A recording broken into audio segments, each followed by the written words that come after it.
नमस्कार.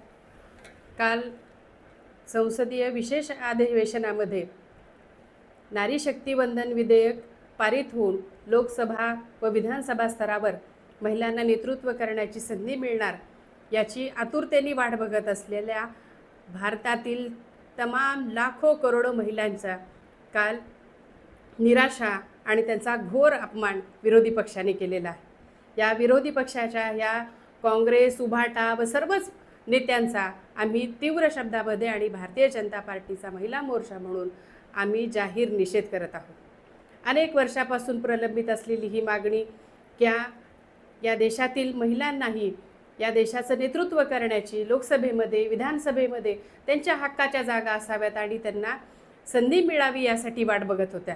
आणि आपल्या देशाचे प्रधानमंत्री माननीय मोदीजी यांनी महिलांच्या सामर्थ्यावर विश्वास ठेवून आणि त्याचबरोबर मातृशक्तीचा सन्मान वाढवणारं नारी शक्ती विधेयक या संसदेसमोर ठेवलं. पण वर्षानुवर्ष महिलांच्या विकासाचा मुद्दा हा केवळ एक राजकीय अजेंडा बनवणाऱ्या आणि केवळ राजकीय भाषणामध्ये मांडणाऱ्या या विरोधकांचा खरा ढोंगी चेहरा आज देशासमोर आलेला आहे. आणि महिलांना पुन्हा एकदा निराशेच्या गर्तेमध्ये या विरोधी पक्षाने ढकललेलं आहे. पण धाराशिवची जनता आणि धाराशिवच्या रणरागिणी यांना माफ करणार नाही. धाराशिवच्या लोकसभेच्या सदस्यांना सुद्धा हा प्रश्न विचारणार आहेत की तुम्हाला ज्या विश्वासानं लोकसभेचा सदस्य म्हणून तुम्हाला पाठवलं होतं, या लाखो महिलांनी तुम्हाला मतदान केलं नव्हतं का? तुम्ही महिलांच्या विरोधात जाऊन हे मतदान केलं.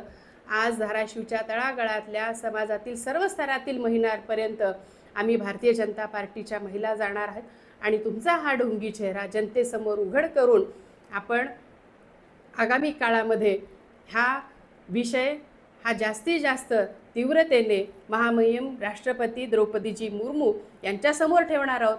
लाखो महिलांच्या सह्याचं निवेदन आम्ही त्यांच्याकडे सादर करणार आहोत आणि महिलांचा हक्क त्यांना मिळवून दिल्याशिवाय आम्ही शांत बसणार नाही.